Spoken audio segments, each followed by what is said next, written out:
All right, ladies and gents, boys and girls, happy Wednesday. Happy hump day. Hope you're all doing well. Chris Phillips here of the Daily Crow of the Spurs Up Show. As always, taking your questions, your comments, and your calls, 843-790-3377. That is 843-790-3377. Guys, let me know how you can hear things okay. As you can see, we got a new microphone. It's a new day, a new microphone, and no whiteboard. Of course, I forget the whiteboard today. Where is the whiteboard? Great question. I've been doing 1,000 things this morning. I don't have the whiteboard up behind me. Here we go. We do have a whiteboard sighting. I've been playing around with this microphone all morning, and we got some new pictures for the studio and a lot of moving pieces this morning. So apologize for the whiteboard delay here. Anyways, hope you're doing well. 843-790-3377. We'll be taking your questions, your comments, and your calls as well. Episode 497 of the podcast dropped this morning, guys. We are creeping up on episode 500, by the way. Let's see. I'm going to keep things simple today here on a Wednesday. Ooh, we're going to need a new marker. All right. We're going to have to grab the other marker, folks. This is why you tune into this show. Yeah, let me know how it sounds, by the way. I'm still working out as far as making sure the sound is good, but let me know how it sounds, by the way. Give me 1 second.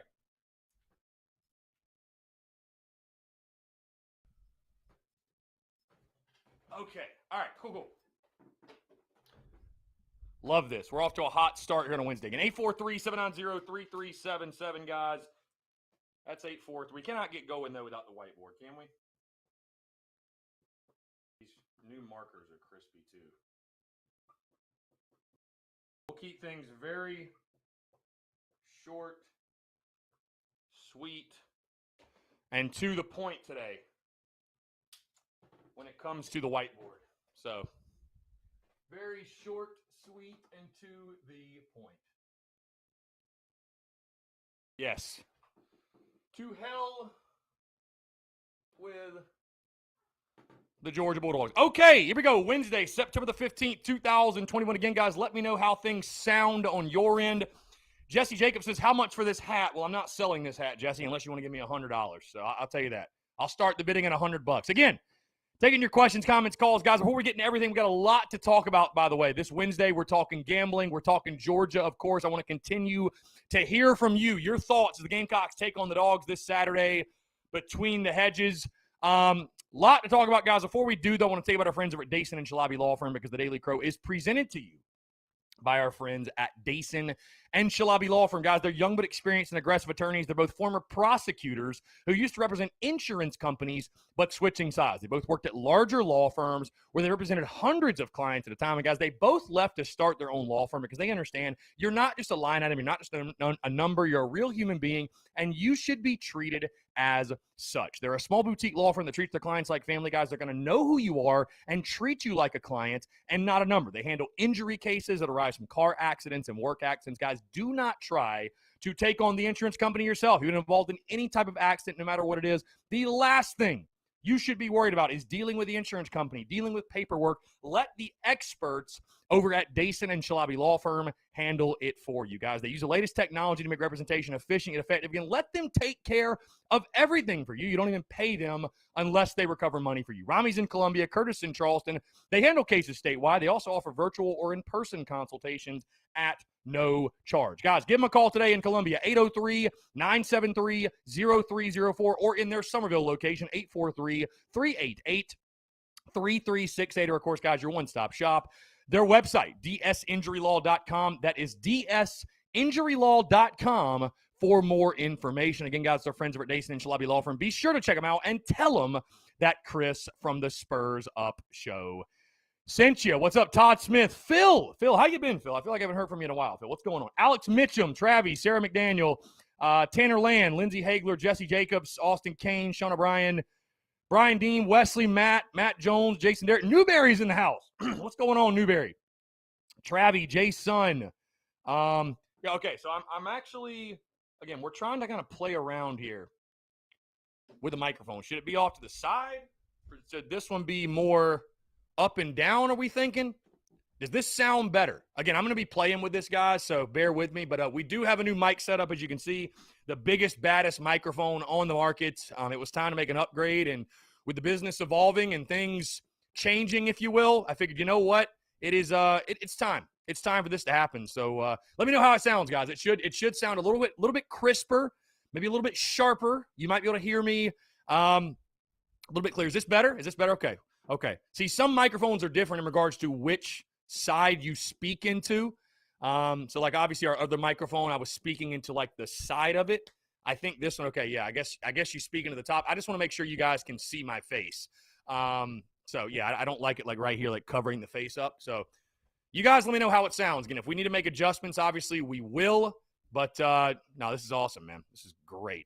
I love the mic already, of course. I mentioned it on today's show. I did mention it on today's show, today's podcast that dropped this morning. Yesterday or today, you know, this is actually kind of a monumental thing for the business. Somebody was asking me they wanted to buy my microphone from me. Yeah, they wanted to buy the microphone from me. And, you know, I just told them, I was like, dude, I've recorded probably over 400 episodes on that old microphone. Like the amount of hours, the sheer amount of hours I've put into that microphone is insane. So probably going to be framing that baby and putting it like in the TSUS Hall of Fame, if you will. Really, really cool stuff. But again, guys, thank you all so much for your continued love and support, man. Without you guys, upgrades like this would not be possible. And it just continues to, you know, help the business evolve and legitimize the business more and more and more. And again, we don't need things like this to legitimize us, but I think you guys understand what I'm saying in regards to when you're able to upgrade equipment and, you know, make moves like this. And like I said, guys, just bear with me as we kind of get used to the new setup, if you will, as far as the new microphone's concerned. Yeah, we'll be good. But either way, Chandler Amos, where can you find that hat? So again, I bought this hat from my buddy B2ATL. He is a thrift and vintage vendor in Colombia. I don't know where you could find this cap, to be honest with you. I have no idea where you could find this cap. I don't know. I bought it off of him. I don't know if it's a one of one. I don't know what the deal is, but it is a fire hat, by the way. Look at the side, too. Look at the side with the block C. All right, let's get into your questions, guys. 843-790-3377. That's 843-790-3377, guys. Obviously, developments. The latest developments taking place with Georgia. Who's going to start? Who's going to start at quarterback for both teams? Who's starting at quarterback this weekend? Who's under center for both South Carolina and Georgia? We have no idea. We have absolutely no idea at this point. It sounds like Stetson Bennett might be out for Georgia. It might be the kid Carson Beck or whatever, the redshirt freshman. JT Daniels still dealing with an injury. Is Luke Doty going to play? For the love of God, is Luke Doty going to play? I don't know at this point, guys. I don't know. I wish I had a better answer for you. I've had people DM me telling me, hey, man, I'm hearing that Zeb Nolan's going to start again. And I'll tell you this, I just simply don't want to believe them. I really think that's what it comes down to. I just don't want to believe them. I really don't, because I'll tell you guys this. I mean, your chances of winning are minuscule to begin with. With no Luke Doty, your chances of winning are practically zero. Zero. I mean, I hate to say that.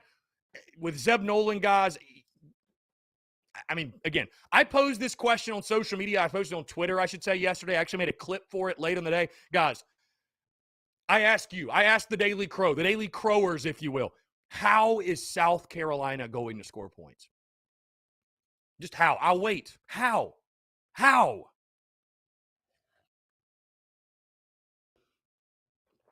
South Carolina going to score points? We're talking about an offense that scored one offensive touchdown.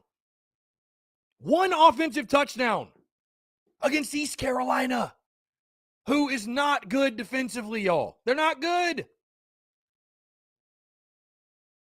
I don't know. I mean, you guys have probably seen already my best bet came out this morning. Of course, it was on the podcast, but we dropped the graphic this morning. Best bet did come out. I've got the under 48. To me, the under 48, I'm not touching the line, guys, because I hate to tell you, I'm not revealing my prediction or anything like that. I have not solidified my prediction. I think Vegas got it pretty close. I hate to say it. If the game plays out like we see it on paper. Now, again, the game's not played on paper, right? We saw that in 2019. Gamecocks were a 24.5-point underdog. So it's not a guarantee the game's going to play out like it does or like it says it's going to on paper. But if it does play out on paper, I think 31 is pretty close. Do I think Georgia's 31 points better than South Carolina? Yes, I do. Yes, I do. I do. I do think Georgia's 31 points better than South Carolina. But I love the under because I think South Carolina, your only chance in this football game to even keep the game competitive and keep it close is to have long 8, 10, 12 play drives. Your offensive line obviously has to play worlds better, or this conversation is completely irrelevant anyways.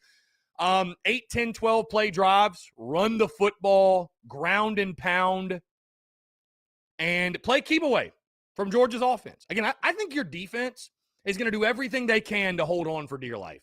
I think they will, but guys, at some point, Georgia's going to score.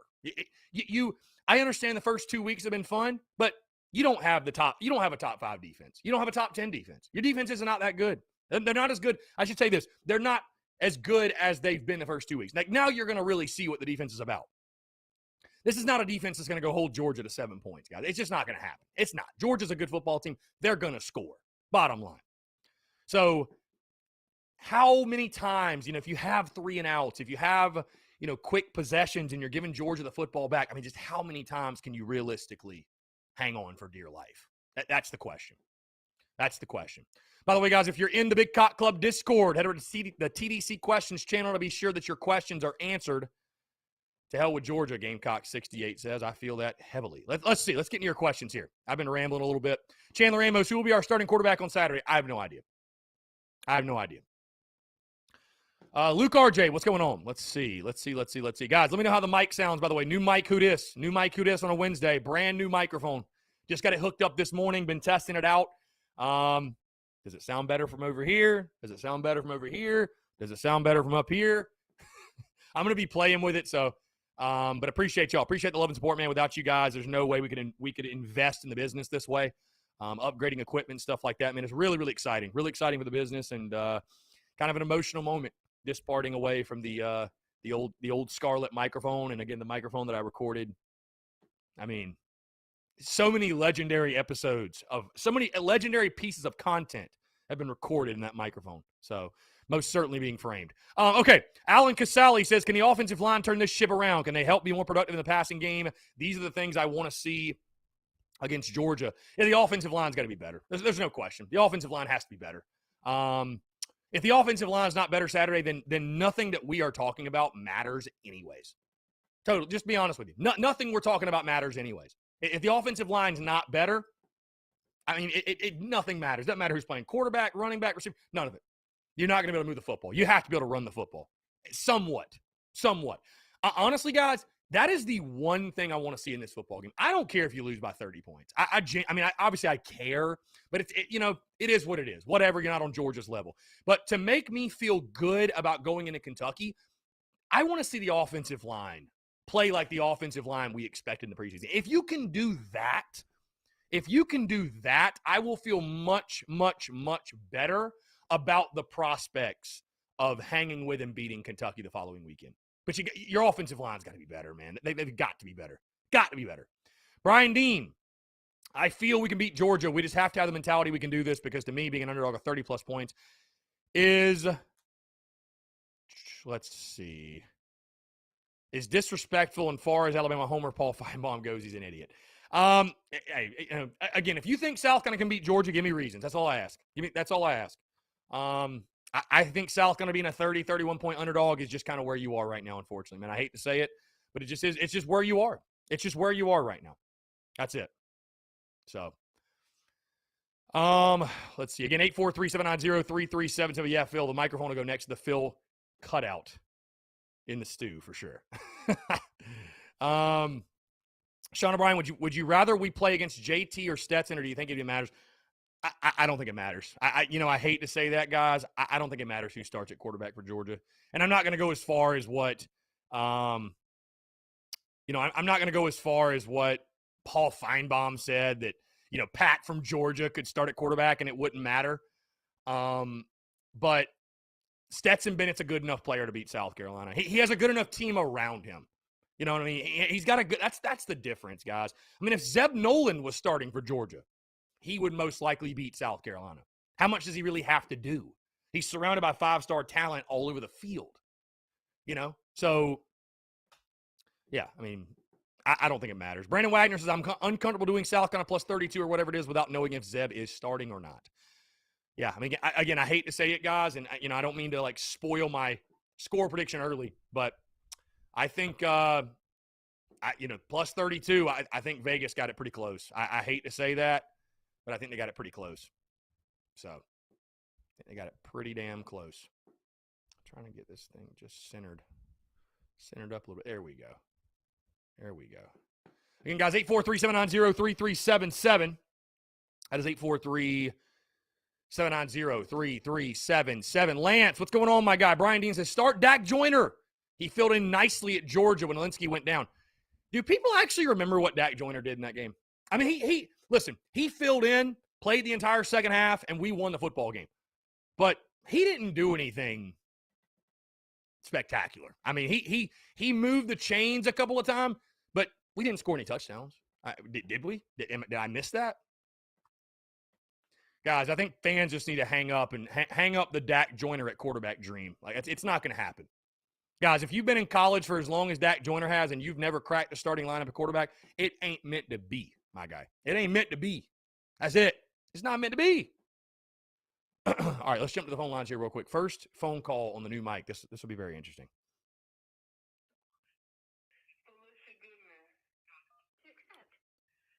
What's going on? You're on the air.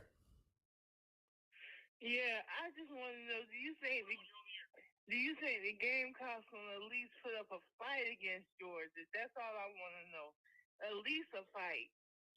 Yeah, I think we'll be ready to play, and I think we'll play the right way, and we'll fight. And, yeah, I mean, I fully expect South Carolina to come out and put up a battle for sure. I don't think they're just going to lay down and let Georgia do whatever. Okay, that's good. And do you think Beamer gets it to the point where we basically can compete against the Georgias and the Alabamas and the LSUs? Do you think Beamer basically get it to that point? Yeah, I mean, I think so. I think you just got to give him time. You got to have the players. You got to go recruit. Okay. It takes time to build. But, yes, I fully believe in Shane Beamer. That's why you hired him. So. All right, because I know Will Muschamp is helping Georgia out, as he should, because that's where he's at right now. Mm-hmm. Yep, and you know what? We wish him the best and glad he's not our problem anymore. Okay. All right, thank you. I appreciate the call, Melissa. Thanks so much. Have a good day. Guys, 843-790-3377. That's 843-790-3377. Yeah, guys, listen, the result on Saturday is no indictment of Shane Beamer. None.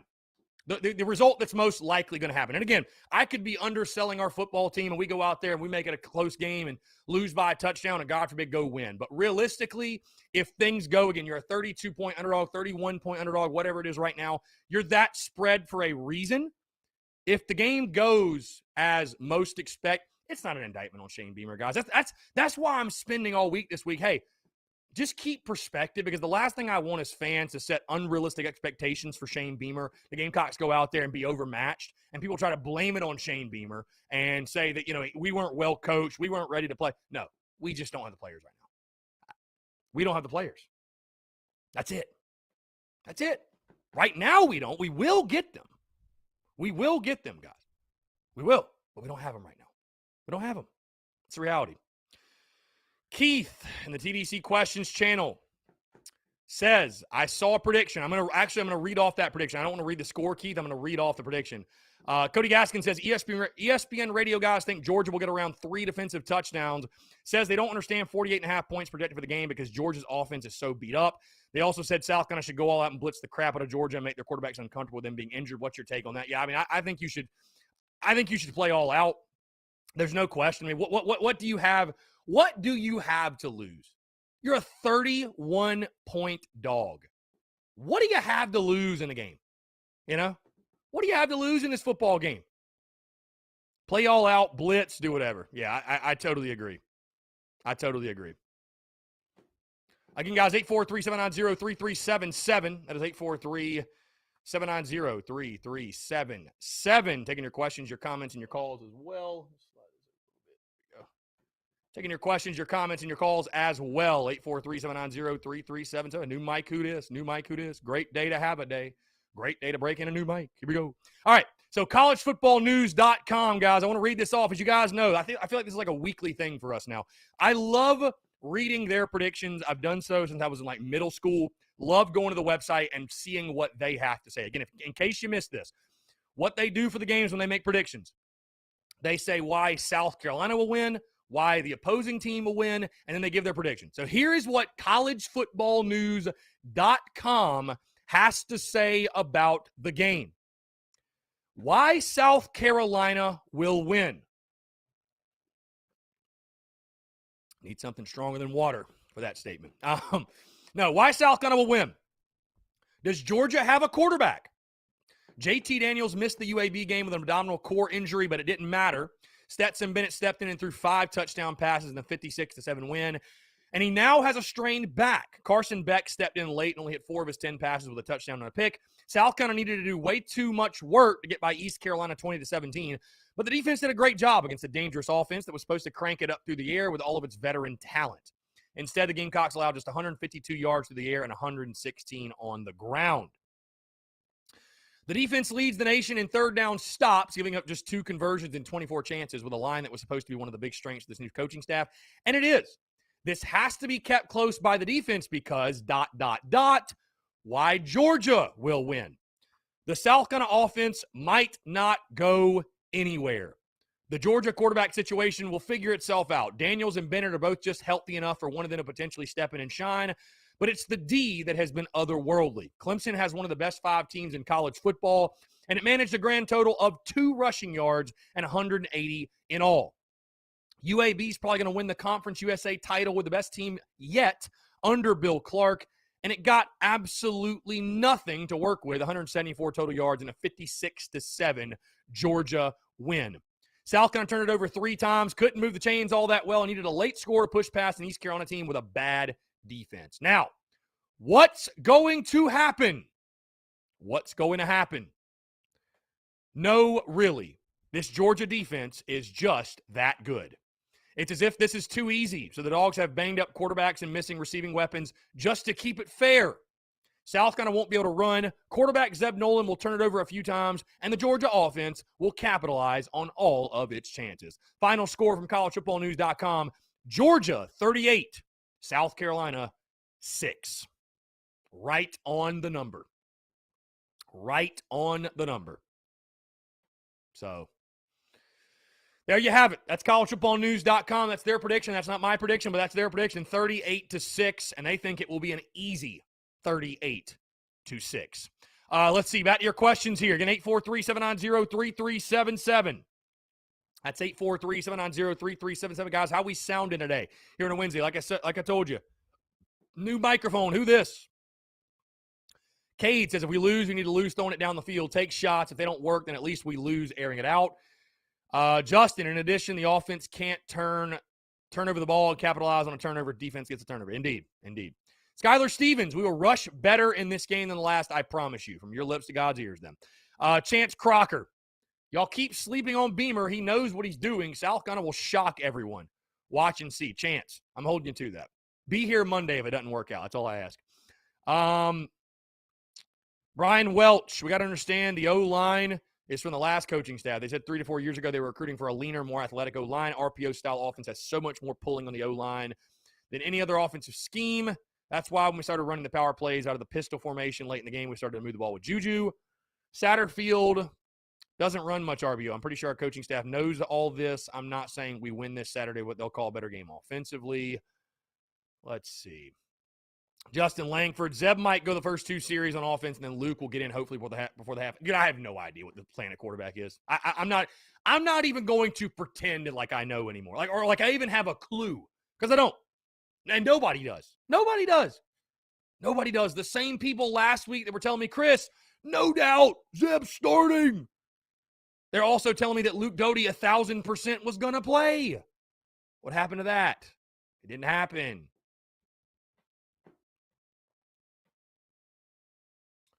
David and Goliath.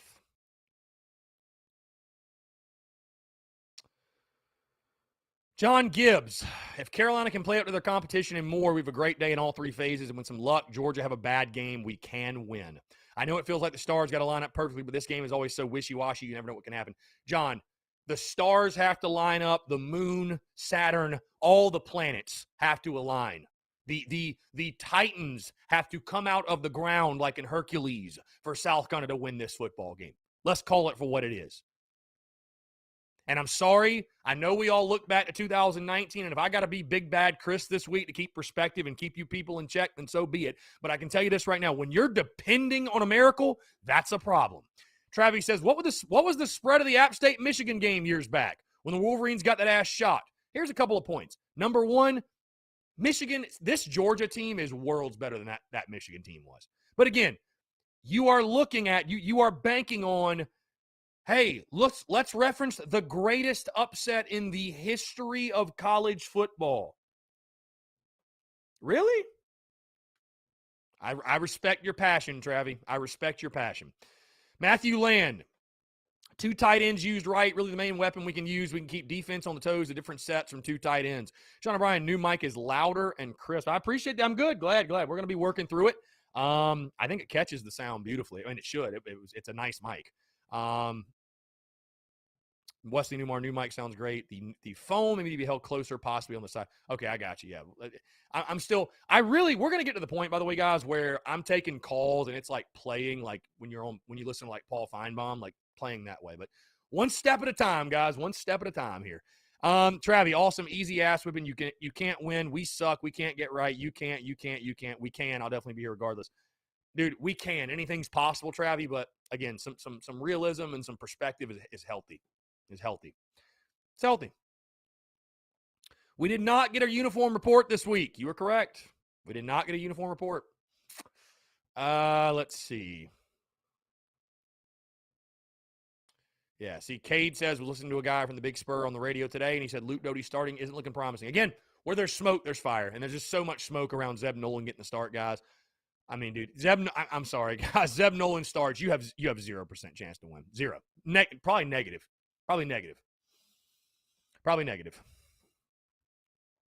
Brian Dean. Yeah, no matter what happens on Saturday, this program's moving in the right direction. I mean, you know, you're going to be 2-1 after 3 weeks. Is there a Gamecock fan in existence that wouldn't have signed up for that? Daddy O, do I want Carolina to play well and win? Yes. Am I being realistic and know the task at hand? Yes. Are we going to win? No, probably not. Dude, listen. I mean, I'm hoping for the best too, man. When the clock hits 7:00 on Saturday night, I mean, I'm going to be wearing my garnet and black, pulling for the Gamecocks. There's no question, for sure, right? I mean, who isn't? But you got to understand the task at hand. Again, 843-790-3377. Guys, that's 843-790-3377. Podcast did drop this morning, episode 497. Tuesday presser takeaways from Shane Beamer. Also, best bet for South Carolina, Georgia, as well as our SEC gambling picks for week 3. Corey Gardner says, are you hearing that Doty is still not 100%, or are they just favoring Noland over Doty? Guys, it's got to be Luke Doty's hurt. It's got to be Luke Doty's hurt because there's just no way. There's no way they're going to pick Zeb Nolan over Luke Doty for any other reason other than Luke is hurt. That's it.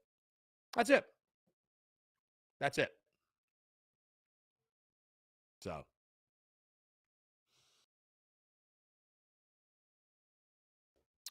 Again, guys, 843-790-3377. That is 843-790-3377. Jeff Cannon, Doty doesn't play this week. The initial report is probably true about a fracture in his foot.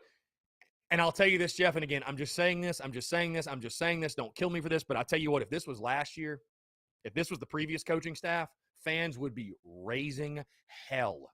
They'd be raising hell. And again, I'm not telling you should be raising hell and going after Shane Beamer, but fans would be raising hell. This feels very similar to years past where it's like, oh, yeah, he's out a week. Oh, he's 100%. Oh, he's 100%. Oh, he's 100%. Where is he? Is he 100% or is he not? Like, what is going on? It's frustrating. And I'm sure it's frustrating for the coaching staff also. But, like, dude, it's frustrating. This is not what we're supposed to have happen. We're not supposed to be navigating this season with some GA. tough, bro. It's annoying. Honestly, it's annoying for me too. Ben Webster says the initial report was 4 to 5 weeks. Don't forget. Savannah, has it not been 4 to 5 weeks? I mean, this happened in early August.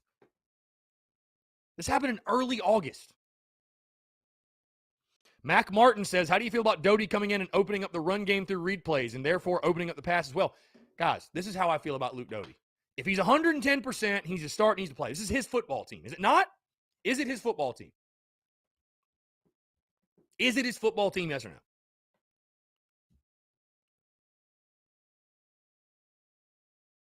I don't know, man.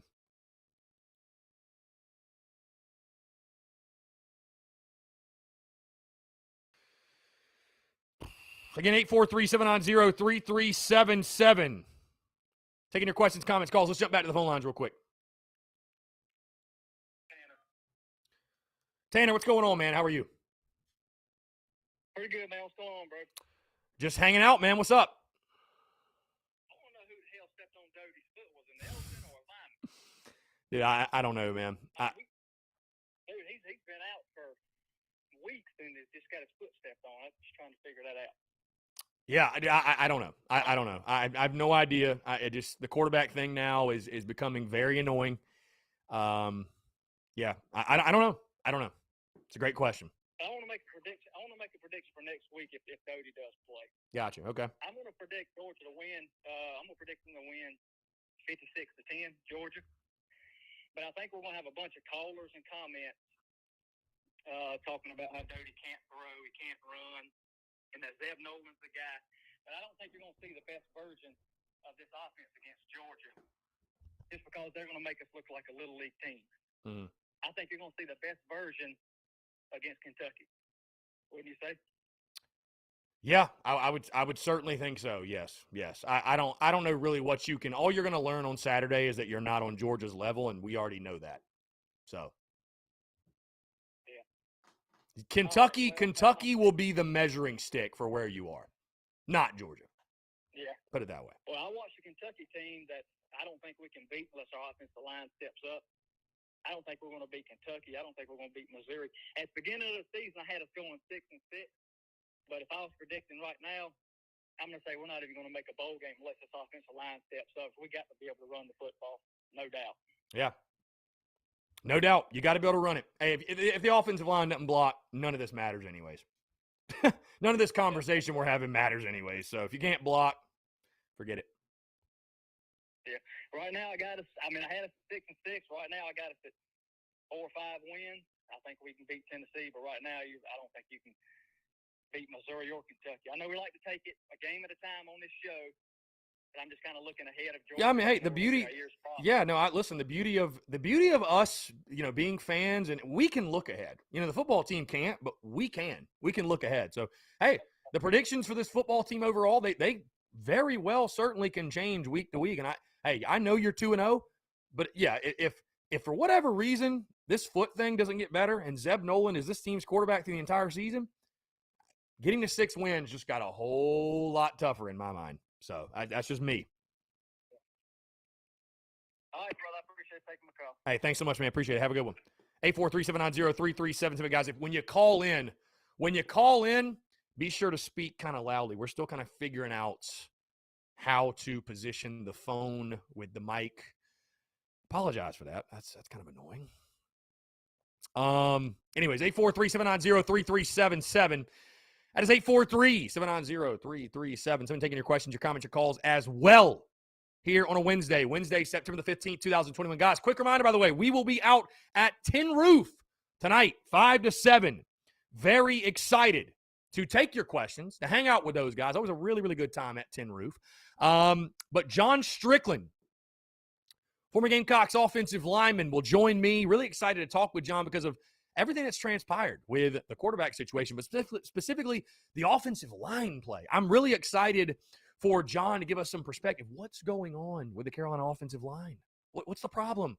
Also talking about, he played on teams that beat Georgia, 2000, 2001. and also played on some teams that went through some painful losses to Georgia, 0-2, 0-3, 0-4, specifically 0-2 and 0-4. Those are painful. But either way, John, really good buddy of mine. Appreciate him taking the time. And that, guys, that will actually be tomorrow's interview as well. For those who might miss the live stream tonight, who might miss what we've got going down at Tin Roof tonight, that will be the interview on tomorrow's show as well, in case you missed that. Because, again, I thought it made sense. We're going to be talking Georgia specifically. We're really not going to be spending a lot of time on just random tidbits from his career. We're going to be locked in on the Georgia Bulldogs in the game this Saturday. Again, 843-790-3377. Guys, let's see. Mark Regal, if Luke plays, wouldn't be surprised if we give them a game. Zeb plays, we're smoked. Here's my thing, too, guys. Again, do you have a better shot with Luke Doty playing? No question. I think there's no question in my mind you do. But do you really think you're going to beat Georgia with Luke Doty, a Luke Doty that hasn't played all year? He hasn't played all year. So you're telling me Luke Doty's going to go out there and you know what I'm saying? Like he's gonna beat Georgia? A Luke Doty that's got no game action this season is going to go beat Georgia? I find it hard to believe. Again, guys, there might be other shows out there that will stroke your ego all week long and tell you how much of a great chance Carolina has to win. And it's possible. I don't want to sit here and be the guy you think this week is saying we just have no chance at all. We're done. Hey, this is college football, right? Weird things happen. The game's not played on paper. But I'm also not going to pump false optimism and try to convince you guys and swindle you guys into thinking that this is anything other than a monumental task the Gamecocks have on Saturday. That's it. It would be an upset of epic proportions. An upset of epic proportions. Let's see. Savannah Webster, week 4 Kentucky is what a lot of people are speculating is what I meant. Hey, dude, listen, I trust in Shane Beamer. He's making the best decisions for Carolina football. I fully trust in him. I have no reason to doubt Shane Beamer. None at all. So I'm not going to start now. But it is frustrating. I'll be totally honest with you guys. Guys, I'm ready for Carolina to have QB1. I'm ready for Carolina to have a guy we can wrap our arms around and fully embrace as our team's leader and our team's starting quarterback. So, yeah, it's a little annoying to me. It is. Phil in the TDC Questions channel says, getting your question, apologize for the delay, Phil. He said, let's all say it.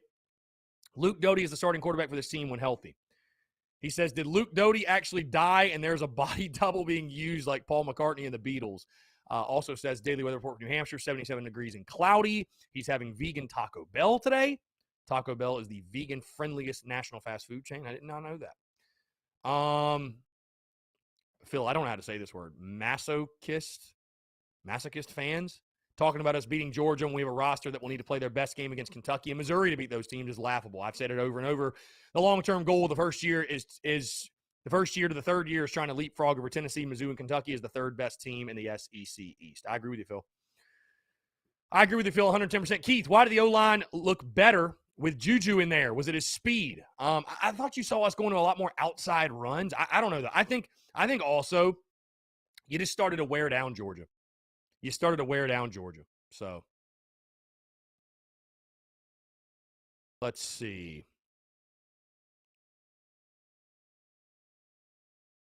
Mark James says Doty will run for 40 yards, maybe one touchdown run. Other than that, 150 yards passing. That's where the whole team would have to step up and play. It is what it is. Go Gamecocks. JT Money. Luke needs to tough it out like Shaw did against Mizzou. I get toughing it out, man. I understand what you're saying, but also, like, why would you make him tough it out in a game that no matter who plays at quarterback, you're not going to win? You're most likely, at least, not going to win. Sorry to crush your dreams. Probably not going to win. Guys, we're rocking. We're rolling here on a Wednesday, September the 15th, 2021. New Mike, who this? New Mike. Who dis? Taking your questions, your comments, your calls, 843-790-3377. What does South Carolina guys have to do to hang with Georgia? Bottom line. What has to happen? What are the things you also want to see come out of this football game? Outside of a victory, of course, right? Very similar question that I had to last week. Just what do you want to see South Carolina do most? What will, I'll tell you this, win or lose, what can come of this weekend that'll make you feel best about the Gamecocks' chances to get to 6 wins and get to a bowl game this season? What do you most want to see? I know we all want to see a W, but realistically, what do you want to see this team do? What do you want to see this team execute on? We'd love to hear your thoughts, guys. We'll jump to the phone lines real quick, and then we're going to take a 5-minute break. Great timing by whoever's calling in right now. Great stuff. Let's see. All right. Let's jump to the phone lines. Yo, what's going on, man? How are you? Hey, man, what's happening? Let me back in. Just hanging out. What's up? Man, what's happening, Gamecock? This is what I want to see. This is what not just a Georgia game, but every game. Is this team going to come out and give it their all and fight like, give them a challenge. Make the people feel good that they spent their money to come to the game or spent their time to watch the game. And that's all I've ever asked for as a fan. Mm-hmm. Spurrier did teach us one thing. That Auburn game where we played them close, and what's the boy name? Tight end, dropped the pass. Jared Cook. But we shouldn't be clapping for a close loss because I think as a program, South Carolina is beyond that. But we do want to see good, competent play, and I think that's what pissed us all off about the Muschamp era. They could play. They beat Georgia on the road a couple years ago. You can't turn around after that and lay an egg against App State.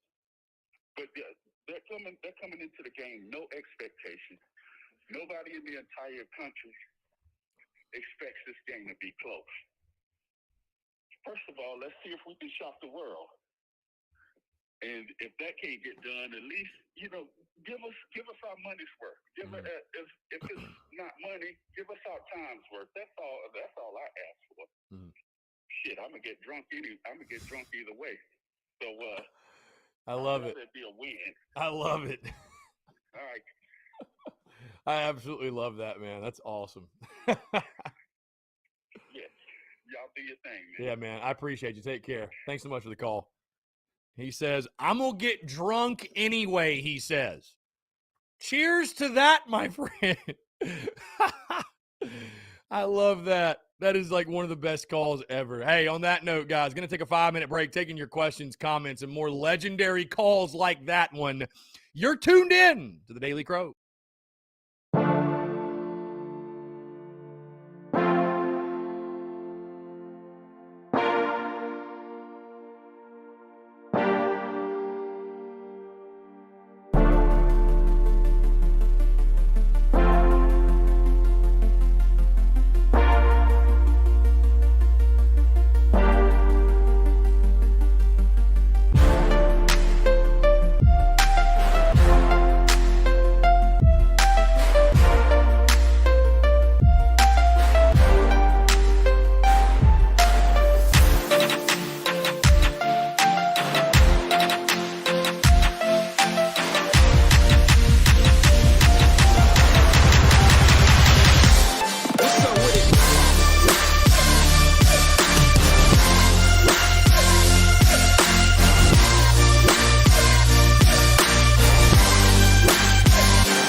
Ladies and gents, we are back Wednesday, September the 15th, 2021. Hope you're all doing well. Taking your questions, your comments, and your calls as well. 843-790-3377. That's 843-790-3377. Guys, just got a text, by the way, as we were on the break. Not a great text. As I told you guys before, I don't know if you guys had kept up with this or whatever. I was supposed to do, so I got an opportunity. I'm good buddies with Birch Antley, obviously, friend of the show. And Birch texted me before football season even got going. Said, hey, Chris, I do play-by-play for Batesburg, Leesville High School football, and there's going to be some games that I can't do it. Would you ever want to fill in and do play-by-play for a game? And I love that stuff. I love play-by-play. When I was at USC Aiken, I actually did play-by-play for their baseball season back in 2015. I just always liked that. You know what I mean? Always been a big fan. So I said, sure, I'll fill in. Well, I was supposed to fill in for him Friday. We're supposed to fill in this Friday. Batesburg, Leesville, traveling to Strom Thurmond. And that will no longer be happening because Strom Thurmond has COVID issues, so the game has been canceled. Yeah, gotta love it. Gotta love it. Great. Awesome. Wonderful. So, my Friday plans just opened up, I guess. Either way. Again, 843-790-3377. That is 843-790-3377. Taking your questions, your comments, and your calls as well. Let's see. A lot of comments here in regards to what people want to see on Saturday. Wyatt Williams says, big test for our defense. Want to see them be physical and fly around this week. And if they can hold Georgia to 28 points or less, regardless of the quarterback, I'd be damn proud of them. I agree with you. Chad Smith, what's your game plan going in against Georgia? I think this has to be your game plan if you're South Carolina. Well, number one, your offensive line's got to block. And you go in assuming they're going to block. Okay, let's say they're going to block. South Carolina offensively, you don't have the wide receivers to throw the ball over the yard. You got to run the football. There's no question. Luke Doty needs to play. But either way, your game has to be offensively. We're going to run the football. We're going to ground and pound. We're going to chew up clock. I want 8, 10, 12 play drives, right? Even if you don't get points, keep that Georgia offense off the field. Keep your defense off the field. End every possession in a kick. No turnovers. No stupid penalties. Especially no turnovers, though. Defensively, I think be aggressive. Send pressure. Try to force Georgia into some mistakes. You got to stop the run. You can't let Georgia just run all over you and expect to have any chance in the football game. So be aggressive. Send pressure. Play for the turnovers. Be a little bit, err on the side of aggression versus the side of conservativeness. Err on the side of aggression. You're going to have to win the turnover battle. No questions asked. You're going to have to win the turnover battle. Big play in special teams, big play on defense in regards to scores. If you can do all those things that I mentioned and win the turnover margin 3 or 4 to 0, then you have a chance to pull the shocker. But you got to do all those things. You got to do all those things I just mentioned. So realistically, is that realistic? You tell me. I think that's your game plan, though. That'd be my game plan, at least. And then hope and pray to God that Georgia's not on their A game. Because, guys, again, I'm telling you right now, if Georgia plays their A game, it doesn't matter what you do. They're just better than you, top to bottom. Guys, Georgia's better than a lot of teams. They're ranked number 2 in the country. They're better than a lot of football teams. It's not like this is an indictment on South Carolina. Georgia's going to go. Guys, I picked Georgia to go undefeated. They're going to beat everybody. The only team they might not beat is named Alabama. And Alabama, it's pretty damn good. Cade says, I want to see him throw it, and I want to see Doty play. Hey, I want to see Doty play too. Justin Kyle, if we stay within 17 points in this game, close game, entering the 4th. T-Knoll 28. If it's Carson, and this is the TDC Questions channel, by the way. The TDC Questions channel. T-Knoll 28 says, if it's Carson Beck who plays and Doty's under center for us, I like our chances better. Also, old Jackson Muschamp may get an opportunity to play for them as well. Only way we cover the spread is if Luke plays. Just me, though. If not, Georgia by 40 points. As much as I hate to say it, you're probably right. Cody Gaskins, if Zeb is the starting quarterback, I'm going to go get 2 handles and drown myself in it all night long. A lot of beverages will be consumed this weekend by Gamecock fans. There's no question. Phil, the Muschamp error. We're banging on the Muschamp error. Yes. JT Money says we need to see their entire team get arrested. I guess that is one strategy for sure. Joseph, got to find a way to control the clock. Absolutely. Allen, a dominant special teams, heavy pressure from the defensive line. Yep, got to have it. Victoria Lynn Kelly, no turnovers. Absolutely. South Carolina is not good enough to turn the football over and even compete in a game like this. David Vinson, a special teams defensive touchdown would be fantastic. Realistically, I want to see the offensive line improve and Kevin like he did last year. Yeah, same. If South Carolina can just run the ball successfully in this football game, I will feel so good about our team. I'll feel so much better. So much better. Rel Garner, I want to see them lose by no more than 2 touchdowns. The defense continue to slow down the run. Gonna have to do those things. If you're gonna lose by no more than 2 touchdowns, guys, I hate to say it, I'd sign up for a 2 touchdown loss right now. Give me a 2 touchdown loss right now. I'll take it. No doubt, I'll take it. No question. I don't care how that sounds. I'll take it. Wyatt Williams, bottom line, I want to see us be competitive as we can be. Fight like hell. Indeed. Again, guys, new mic. Who dis? We playing around with the mic. So let me know if how the sound sounds on you guys in. Hey, first podcast with the new mic will be recorded later today. Looking forward to it. Robbie Davis texts in. Robbie says, just wanted to say we need to be aggressive and not be afraid because we technically have nothing to lose. So I would tell the boys, go out there and give it everything you got. Go Gamecocks. Hope you and your family are doing well. Your friend, Robbie Davis. Robbie, thank you so much. I appreciate that. Yeah, you got nothing to lose, man. Do it. Get after it. Why not? Robert Diedrich, only time of possession and play good defense. Yeah. Thomas Walker, true David and Goliath matchup. It would take some divine intervention for the little man to come out on top. Just where you are as a program, man. It's no indictment on Shane Beamer. It's no indictment on you and I, but it's where you are as a program. Bottom line. Jeff Sweat, this week I would like to see more passes to the tight end. Defense only give up 150 rushing yards in the O-line to sync up. Yeah, you're going to have to use everybody. Whoever can make plays for you, whatever. Whoever can make plays for you guys, that's, you got to use them. I know that sounds obvious, but you got to use them. Bottom line. Let's see. Chad Smith. It ain't about X's and O's. It's about the Jimmies and Joes, and we just don't have them right now. Preach. Jesse Jacobs, closer we get, I think the score shouldn't matter to us right now. Honestly, pay attention to detail, fix offensive line issues, cut out penalties. We'll be happy. Yeah, this game, guys, is sort of reflective on what I said in the preseason. That, hey, I want to see South Carolina obviously get to 6-6. I want to see South Carolina get to a bowl game. But more importantly, in year 1 of Shane Beamer, I want to see a well-coached football team. So in a game like this, it's not so much even what the final score is. It's how you play. That, to me, is what's important. That, to me, is what is important. Not necessarily the final score. Because not all, let's call it for what it is. Not all losses are built equally, right? Not all losses are built equally. So you can go out there and be competitive and fight and scratch and claw. Make Georgia earn everything they get. That's what I want to see more than anything. Make Georgia earn everything they get.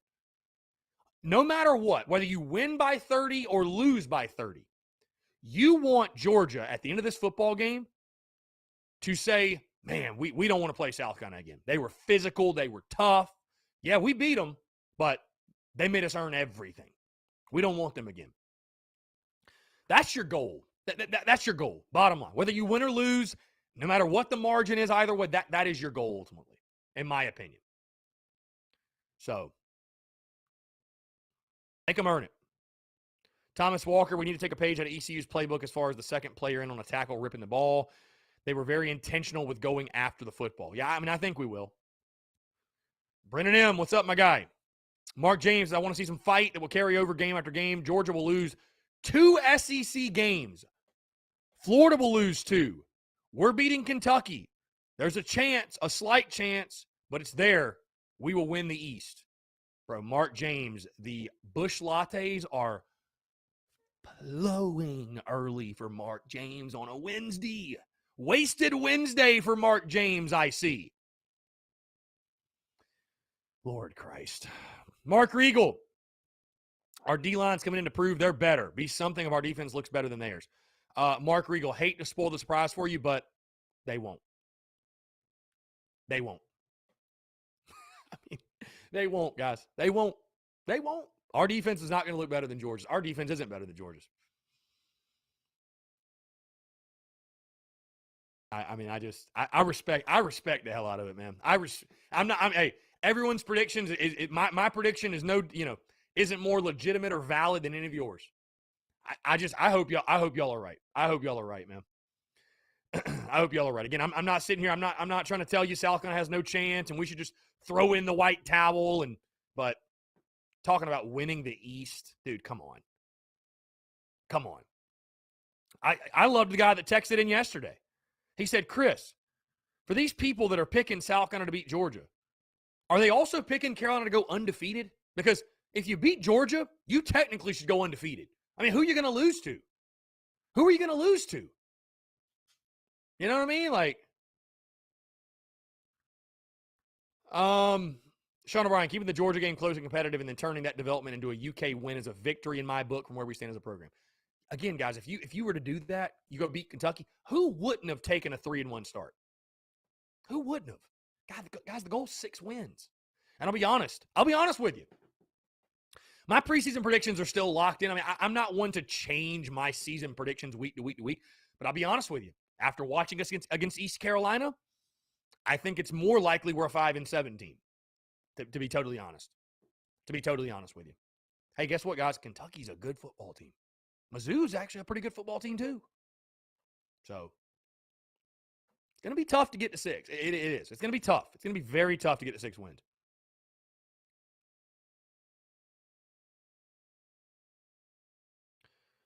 Jesse Jacobs, bro, if y'all don't love the brutal honesty, my man Chris Phillips, why are you here? Again, really, Jesse, though, the point is this. I'm trying to help Shane Beamer. I said that all preseason, too. Again, guys, I'm going to wake up on Saturday, same as you, put on my garnet and black, put on my Beamer ball hat, and say, you know what? If this, and this breaks, who knows? There's a reason we play the game, right?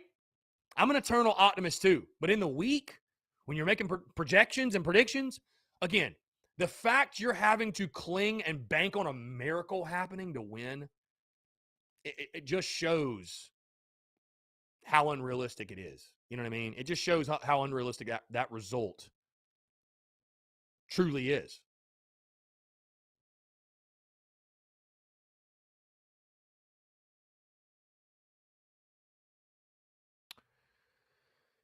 Again, guys, 843-790-3377. That's 843-790-3377. Wow. ESPN College Football just tweeted, South Carolina heads to Athens this weekend. The last time the Gamecocks were there, they upset the Dogs in 2019. We indeed. Hey, Georgia was ranked 3rd in the country at that time, too. We're 5-0. We're 5-0. Could it happen again? I'm not saying it's impossible. I'm not saying it's impossible, but improbable. Improbable is most certainly the word. Hunter Wages says, I've got 40-10 as the final. No need to tell you who has 40 and who has 10. Honestly, you just need to try to have a few positive moments and keep everyone healthy for next week. I agree with you. Again, I had a fan bitch and moan at me that after the ECU game, when I said that the game against Kentucky now becomes the biggest game of the Shane Beamer era. And it says, no, it doesn't. Georgia's the biggest game. What are you talking about? Don't just overlook Georgia, blah, blah, blah, blah. I mean, realistically, man, like Phil said, you got to get your program back to a point where you're beating Kentucky, Mizzou, and Tennessee on a yearly basis. The every now and then random bullshit win over Georgia, it does nothing. What did it do for you in 2019? You know, what did it do for you? What did it do for you, realistically? I mean, guys, I'd love to beat Georgia. Don't get me wrong. I'm not saying that. I'd love to beat Georgia. But beating Georgia would mean nothing if you lost to Kentucky the following week. It would mean nothing. So, beating Georgia's great. Beating Kentucky is very important. Very important. Kentucky will be the measuring stick game of the program. Like where you are, like how close or far away are you from realistically competing? Because, guys, like I said, Kentucky's got a good football team. They've got a good football team.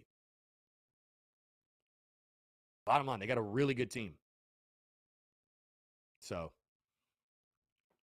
Again, guys, episode 497 of the podcast dropped this morning, breaking down everything from Shane Beamer's Tuesday media availability, as well as some gambling talk. Best bet SEC gambling picks week 3. I went 4-5 last week. Not a great week, but when you go 12-2 on opening weekend, helps soften the blow a little bit. You know, my worst pick of the last weekend was definitely Texas -6.5. I don't know what I was thinking. Just looking back at that, it's like, man, that was the perfect upset scenario. I wasn't a believer in Arkansas yet, and I got burnt. So, but either way, we're literally, what are we? We're 16-7. We're 16-7 overall on the season. So we're without a doubt in the money. No question. We are in the money.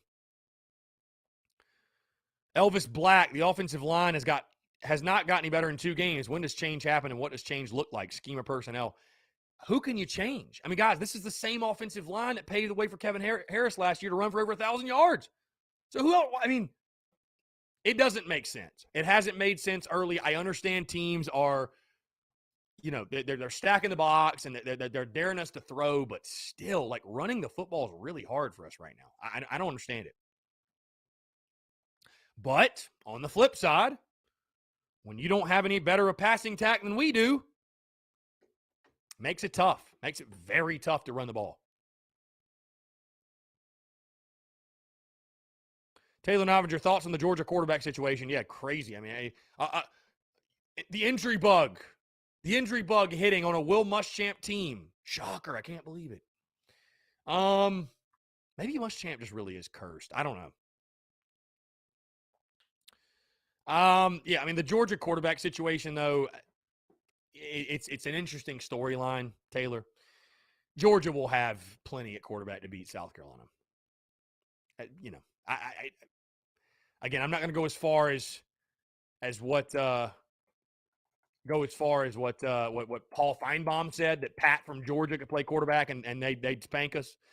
But I can promise you, Georgia has a more than capable quarterback on their roster that can take care of South Carolina. Drew Taylor, I would definitely rather lose to Georgia and beat Kentucky than the other way around. Again, that's a very good point. It's a very good point. Beating Georgia and losing to Kentucky does nothing for your program. You're back to zero. Does nothing for your program. Look at 2019. Travis Young says we can pull off the upset. Just saying, anything's possible. Look at 2019. Hey, Gamecocks in 2019 were a 24.5 point underdog and won straight up. So Thomas Walker, better watch out talking crap about Muschamp. The Hackers are going to F up your new mic. To hell with the Muschamp Hackers. And to hell with Muschamp, too. How about that? Luke RJ, whoever's playing quarterback, they will definitely take some hits in this game. Really hope nobody gets hurt at all, but if Doty doesn't play, it could be possible Jason Brown could be forced in the game. Wow. Woof, woof, woof, woof. Dusty Rhodes says that Muschamp sold his soul for that wife of his. God. JT Money Satterfield a while ago said that the offensive line is just having some communication problems. I mean, yeah, guys, it's a new scheme. Obviously, everything's new. We get that for sure, but it is baffling. It is a bit baffling how severe the issues with the offensive line have been. Hunter Wages says all beating Georgia in 2019 did for us was buy Muschamp more time. Honestly, in the grand scheme of things, that win may have actually set us back. Not saying that I wish we didn't win. That was one of my favorite wins in school history, but just kind of funny to think about that. I mean, that's a great point.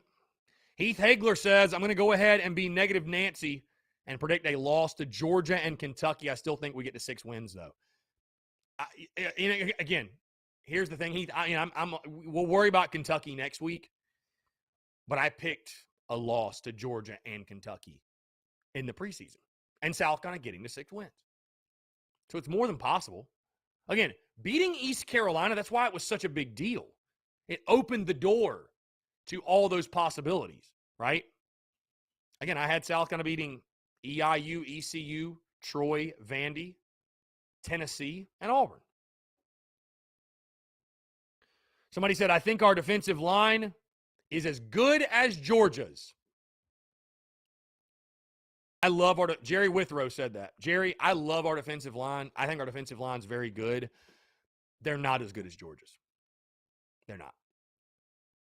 I think we got really good players. I think our defensive line is one of the better ones in the conference. I think people don't realize just how good like a defensive line like Georgia's is. I mean, people are talking about it like one of the best in college football ever. So we got a good D line. Don't get me wrong, but I don't know that they're that good. I don't think they are. It's no knock on them. It's no knock because Georgia's defensive line is like ungodly. It's unreal how good the defensive line is. Let's see. Head over to the TDC Questions channel. Keith, if things go bad, I want to see us fight like we did last week to the last minute. That's where the game. This is the game where guts show up. I agree 110%, Keith. Absolutely. Again, this game is a lot more about how you play versus the final score. Brack says, okay, hear me out. Do you risk Doty at all against Georgia and risk not having him for Kentucky? Not trying to go ahead and write Georgia off as a loss, but in the big picture of things, is it worth the risk? You need to play Luke Doty. You need to play Luke Doty, Brack. Because here's the thing. Yes, a lot of fans are saying that, oh, don't throw him to the wolves. You got to protect him. But to me, it's like, bro, you need to get Luke Doty game reps, man. You need to get him game reps. Practice reps are not game reps. You need to get him game reps. I don't want to see a cold, rusty Luke Doty go out against Kentucky and try to win us a huge game at home. I don't want to see that. So,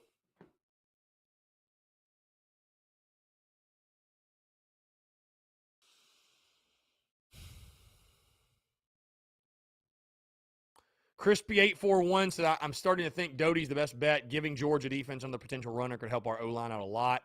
I think we sneak a few at the middle with Doty when they least expect it. I think we'll see more play-action passes this week as well. Brack says, that's true. I just don't want to see him hurt and lose him for the season or something like that. I mean, I totally get it. I understand what you're saying.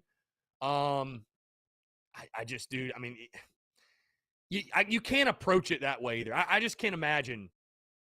I can't imagine Luke Doty sitting there and he's 110%. And coaches going up to him and saying, you know what, man, we know you're healthy, but we don't think you can go out there and play against Georgia without you getting hurt. I mean, I know that's something like we sit on this side and say things like that and think of it that way.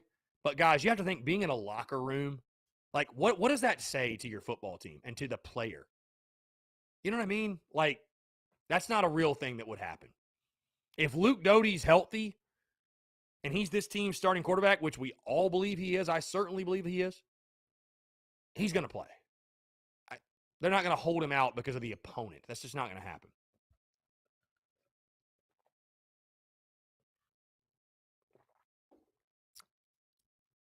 Again, guys, 843-790-3377. Travie, would you play Doty if he's 90%? No. Nope. I'm not playing him and risking further injury if he's not healthy.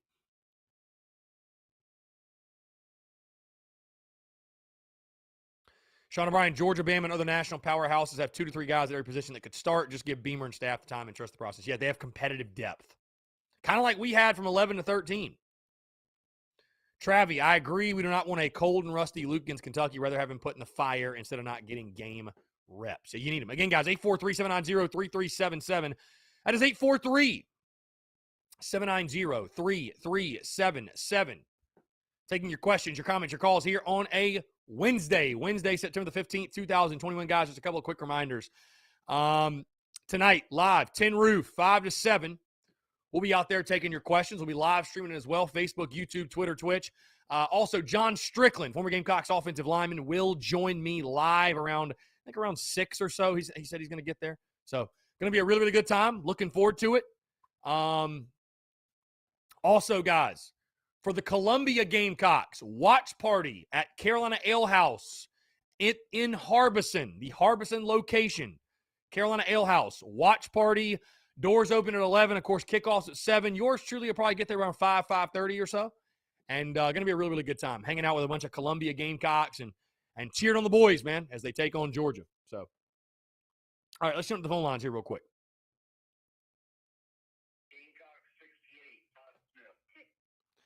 What's going on, my man? How are you?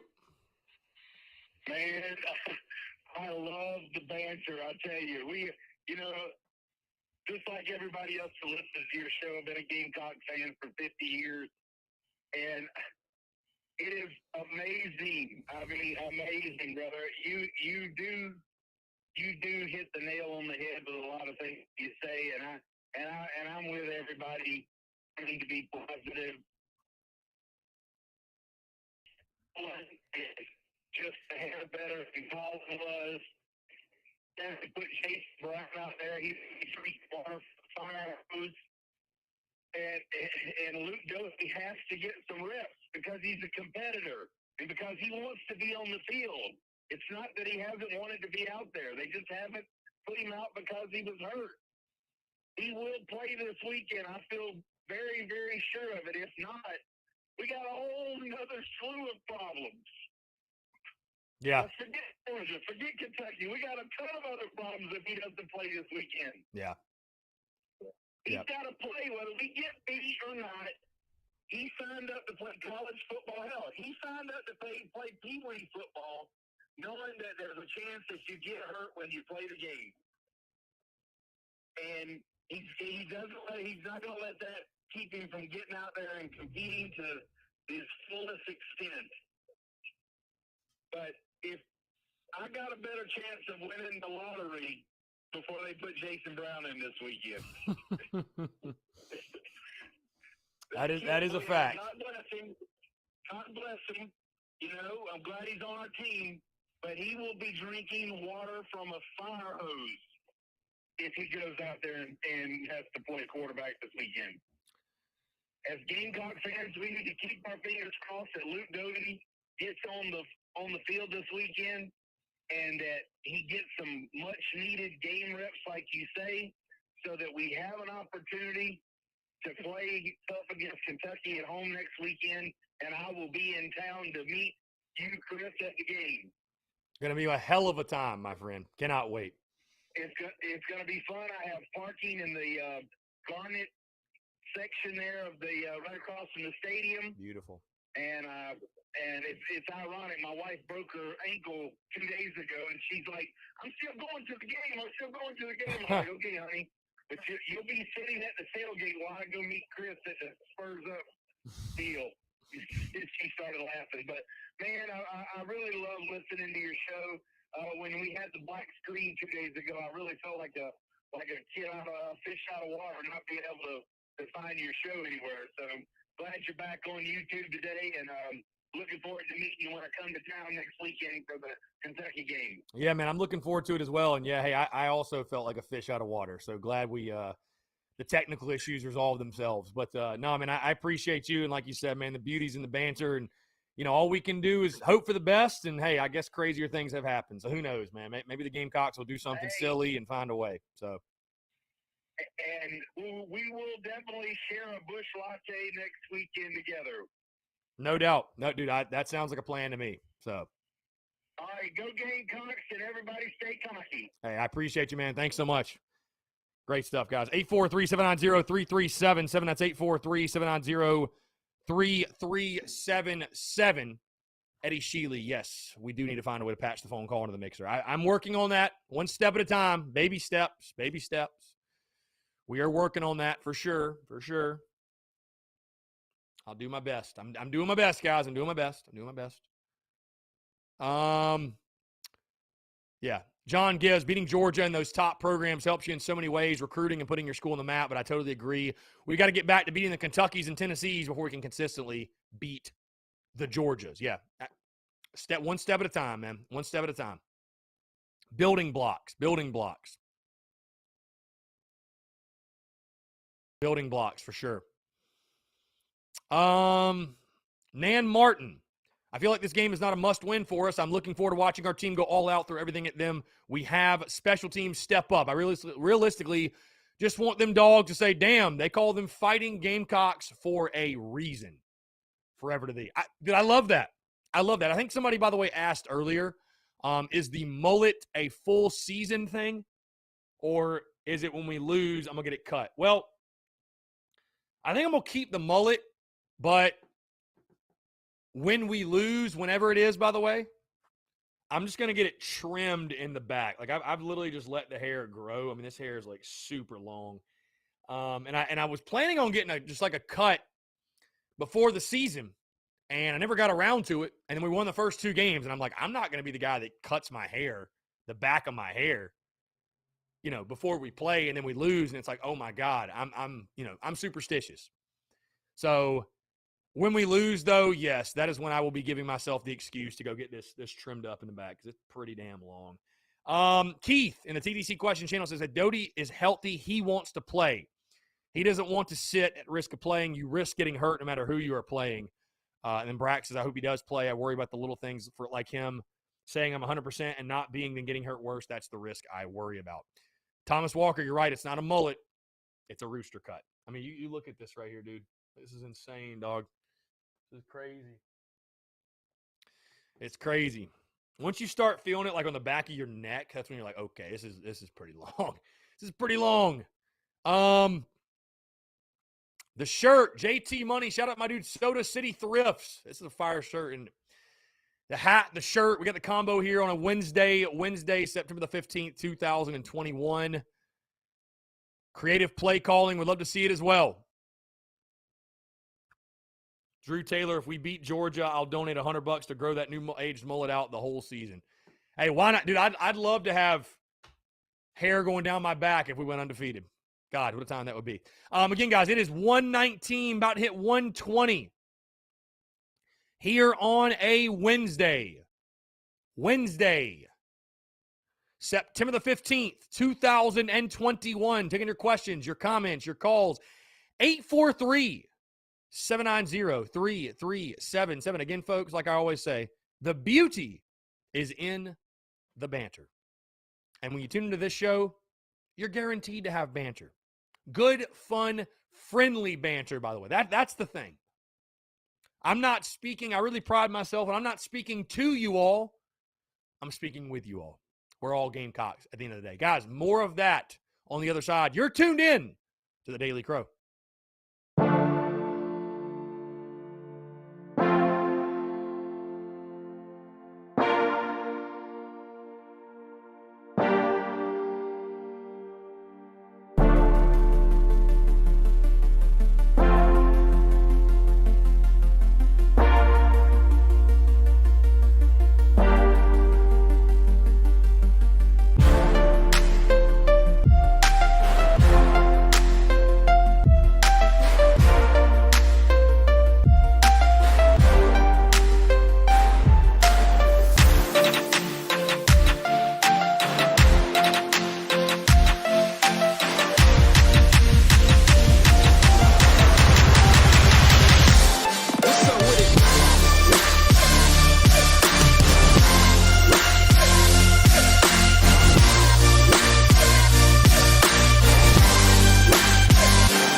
All right, ladies and gents, we're back. 843-790-3377. That is 843-790-3377. Taking your questions, comments, calls here on a Wednesday, September the 15th, 2021.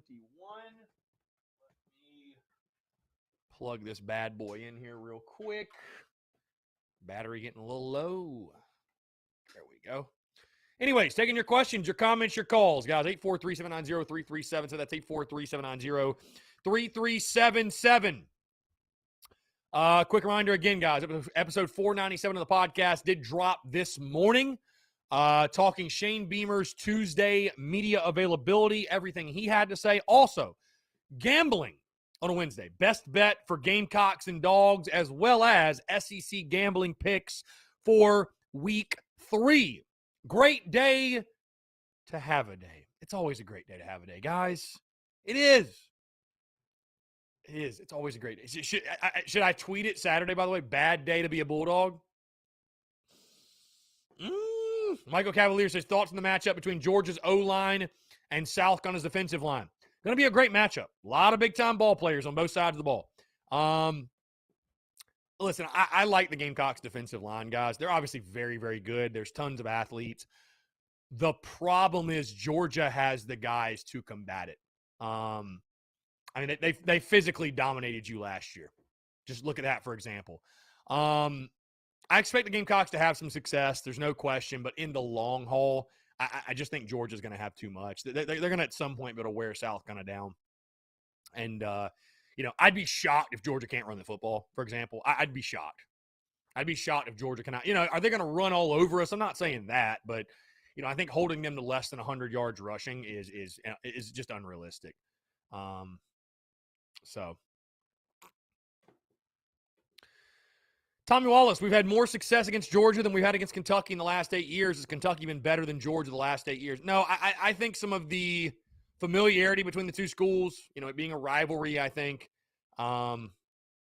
maybe that's got something to do with it. I don't know. You're right, though. It is weird. Travi, here's my reasoning why I said play him at 90%. Judging off what Beamer has said, he's been sore. Well, are you sore or are you injured? If you're sore, you can play. Injured, you cannot. I don't want Doty to get out there and get hurt and further his injury either. But you could very easily get hurt at 100% too. Either way, if he can go, let's go. However, listening to the medical staff's a wise move. Dude, I trust in Beamer. Whatever they feel like the best decision is. And guys, trust me. I'm frustrated. There's no other way to put it. I'm frustrated. I'm ready to see Luke Doty take the field. Bottom line, I'm ready to see Luke Doty take the field. So. Travis Ford, South Carolina D-line can hold their own if Satterfield's offense can give them a rest occasionally. Yeah, that's going to be the big priority for the Gamecocks. That's a must. That's a must in this football game.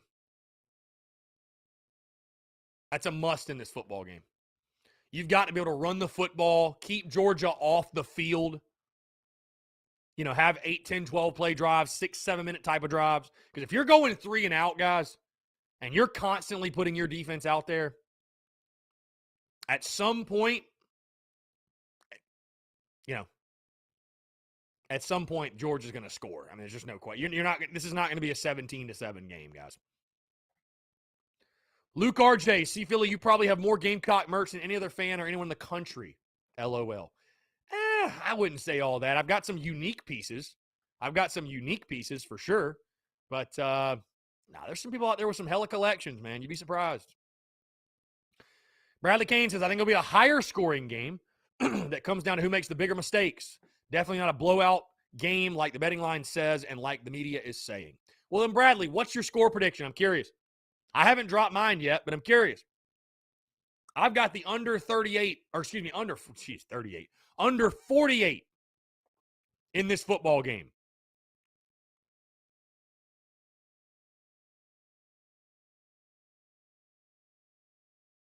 I've got under 48.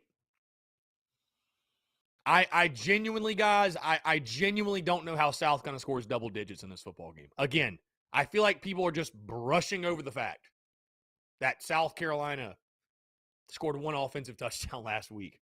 I know it's week to week and things change and whatever, but And Bradley, yeah, you're welcome to call in. I'd love to hear it again. I have no issues with fans picking South Carolina to win. I just want to know how. Like, what's going to happen? Because there's nothing on paper that says it should. There's nothing on paper that says it should. So give me some reasoning as to why or how the Gamecocks are going to win this football game. What's going to happen? What's going to happen? Again, guys, 843-790-3377. I'm kind of playing with, like, does it sound just as good like this? I'm kind of playing with, I don't know if I want it, like, right in front of my face. But you guys tell me. You guys, does this sound just as good? I don't know. We're going to mess around with it. New mic, who it is. We're playing with it. It's all good. Just have to get out of our own way, John McLean says. That would certainly help. Sean O'Brien was just scouting the cesspool that is Twitter. I genuinely don't understand the fans who are prioritizing these one-off miracle wins over Georgia and Clemson before others that genuinely will build our program up. Let's see. Tyler Noel, here's what I'm interested to see happen after this game. How do we respond to getting absolutely punched in the mouth for 4 quarters? Yes, we faced a lot of adversity against ECU, most of which was self-inflicted. Nonetheless, how does this team respond whenever they take the field against Kentucky the following week? That will really show me and everyone else how much of a culture change has affected the program. I can only hope this game makes them hungrier, practice harder, and continue to get beat better each and every day. It's a great point. Continuing to respond to adversity is very, very important. There's no question. There's no question.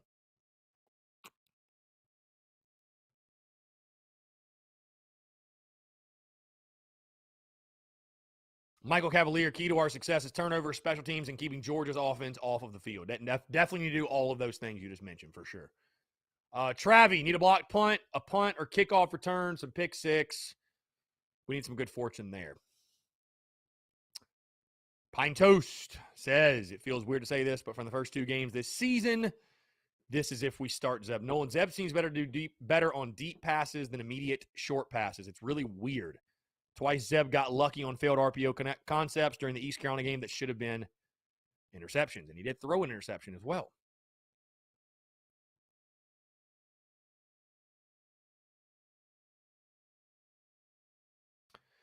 TDC Questions channel. Somebody asking, is Kirby Smart firing shots at Beamer? Because Kirby Smart saying about Shane Beamer's comment that this might be Georgia's most talented team ever. He says, quote, they say that every year. It's always nice for those guys to say that when they play us, and they usually say it about the next team they play too. I don't think that shot's fired. I think it's just Kirby telling everybody, hey, it's coach speak. It's just coach speak. You know, it doesn't affect how they look at the game, how they prepare for the game. No. Keith says, just to throw a ray of hope out there, twice we went to Georgia and they had a highly touted teams, and their quarterback threw us multiple picks, and we won. Quincy Carter and Jake Fromm, may their ghost rise up. Yeah, I mean, listen, it's not impossible. It could happen. It could happen. Certainly. Certainly could happen.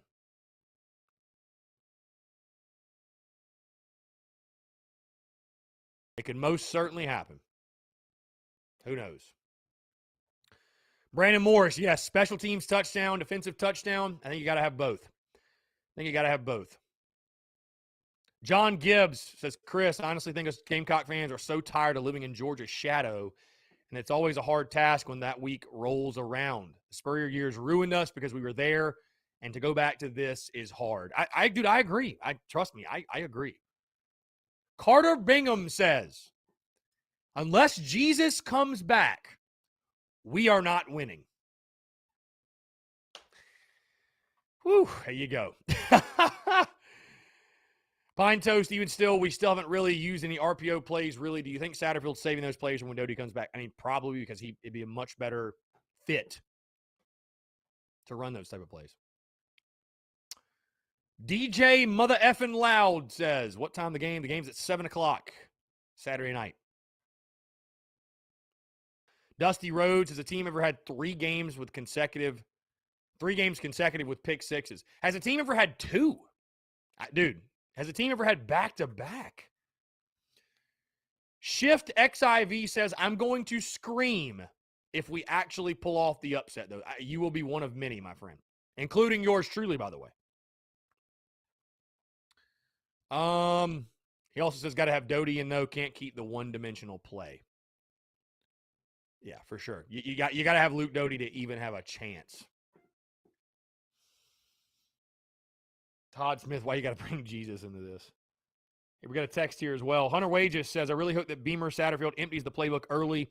It was a massive tone setter when ECU ran that trick play early on us. Feel like our only possible chance of success is if we jump out early and then hold on for dear life. Indeed. Pine Toe said, did you see that Georgia added Stetson Bennett to the injury list? Odds that Carson Beck starts. The odds are looking pretty good now. The odds that Carson Beck starts. I mean, I don't know. Who knows, guys? But again, like I told you, I'm not even really concerned who Georgia starts at quarterback. They're going to have a quarterback capable enough of beating us. I hate to say that, but that's just the reality. James Kendall says, just got here and I hear optimism. I assume Georgia opted out. Entire team just opted out. Yep, that's it. Entire team. John McClain says, so how do you put hope in the team to not come in there already defeated? John, the way you do that, because again, they're saying things behind closed doors. They're not saying what we're saying. They shouldn't be saying that. If they're saying that, we got the wrong people in the building. The goal and expectation within the building should be to go win. And so that's what I try to tell fans on social media that are some of them have gotten upset at me for saying what I've said about this game. And they're saying, Chris, what are you talking about? The goal is to win. The goal is to... Yeah, I mean, in the building, yes. But like from our vantage point, we make predictions, guys. We can look at it for what it is, black and white. You know? I mean, of course, in the building, they're not saying that. I sure as shit hope not. I surely hope we don't have people that are, well, we're going to get killed this weekend. Like, bro, you shouldn't be in the building then if you think that way. But we're not in the building. We can be transparent. Coaches and players need to believe. Absolutely, Travis. Great way to put it. Brian Hughes says, I just want to keep it competitive. Yeah, I'd love to see that. Would most certainly love to see it. Let's see. Travis Ford says, don't change your format. These homer sites suck. Travis, I'm just me, man. I could never. I've built my entire brand and business being authentic and being genuine, and that will never change. That's one of my rules in life, man. Be genuine, be honest, be real. If you're real, you never got to apologize. You never have to go back or remember what you said because you were real. You were genuine. That's it. Brandon Morris, how much does the outcome of the game affect Delp's recruitment? That's a great question, Brandon, because, I'll be honest with you. I think fans would be a little bit surprised. The final score in games doesn't have as big an impact as I think fans may think it does, if that makes sense. So, I mean, would it be nice to put up a really good fight and show Oscar that, hey, we're not that far off? I mean, it'd be great, but I'll be honest with you guys. I don't think Oscar Delp's going to pick one or the other school based on what the result is Saturday. Nathan B., if anything goes wrong for Georgia, is it fair to blame Muschamp? Absolutely. It's always, dude, no matter what in life, anything goes wrong, fire Muschamp. That's it. Anything in life goes wrong, it's just fire Muschamp. It's Muschamp's fault.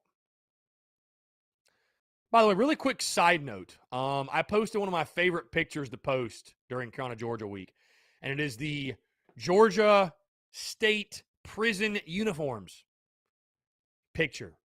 And I'll tell you this, though. The amount of people that, number one, actually think it's real, which is insane, by the way.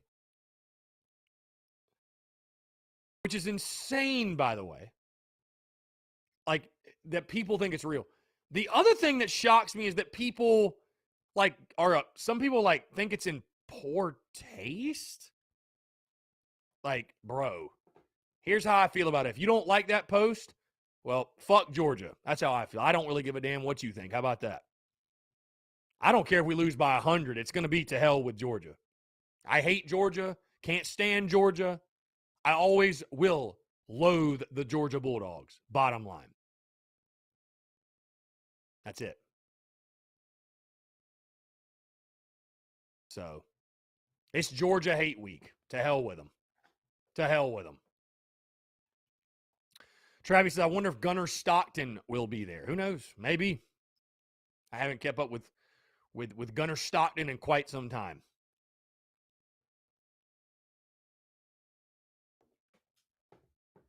Luke RJ says,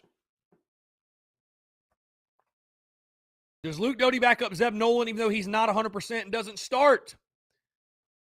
Well, here's my question. If Luke Doty's healthy enough to be the backup quarterback and come in a backup role, how is he not healthy enough to start? And why wouldn't he?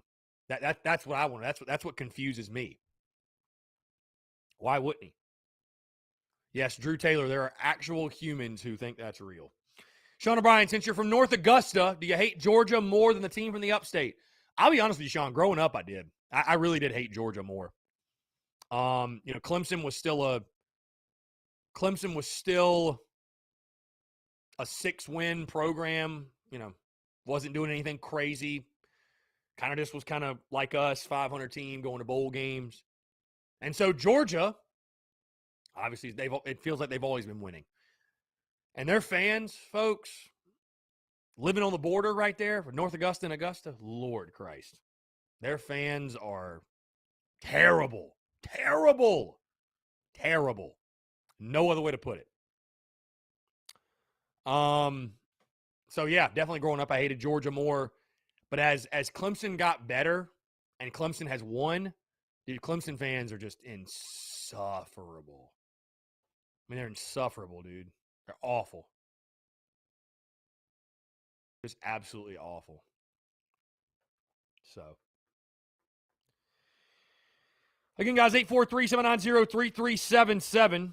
That's 843-790-3377. Taking your questions, your comments, your calls as well. Tylenol, yes, to clarify, QB1 for Saturday night has not been named, and who knows when it will be. Who knows when it will be. All right, let's jump back to the phone lines real quick.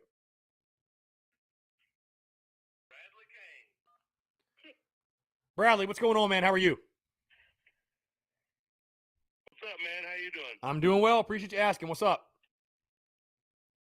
Well, you told me to tell you my over-under since I told you it was going to be a high-scoring game. So you, and, the past couple times I've called in, I'll be watching those press conferences and seeing what the coaches are saying and stuff. Mm-hmm. Yeah.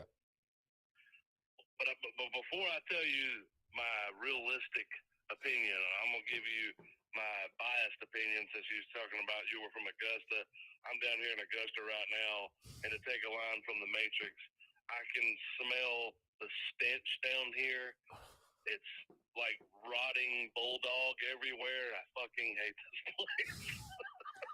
Yeah, they the locals call it disgusta. So. I fucking hate Georgia, so whatever. Realistically, man, I've watched both games. Carolina, I've repeated them. I've watched both games from Georgia. Repeated them. It's kind of hard to say. It's kind of hard to get a really good opinion based off of the two games. Everybody wants to say Clemson was a top 5 team, Georgia top 5 team. That was a defensive battle. Man, it looked like there was a lot of poor offensive play calling, and the offense wasn't doing a whole lot as well in that game. Then you go to the next week, Georgia just blows out UAB. Everybody says it was unexpected. UAB just looked like they weren't even in the same tier. I mean, Georgia just kept throwing over the top. I mean, like it was almost like they were out there playing catch with their kids. Mm-hmm. It just looked too easy. So realistically, like I told you, I think it's gonna be a little bit of a higher scoring game because I think you're gonna see Zeb Nolan. I think you're gonna see some Carolina play calling that's gonna push downfield a little more.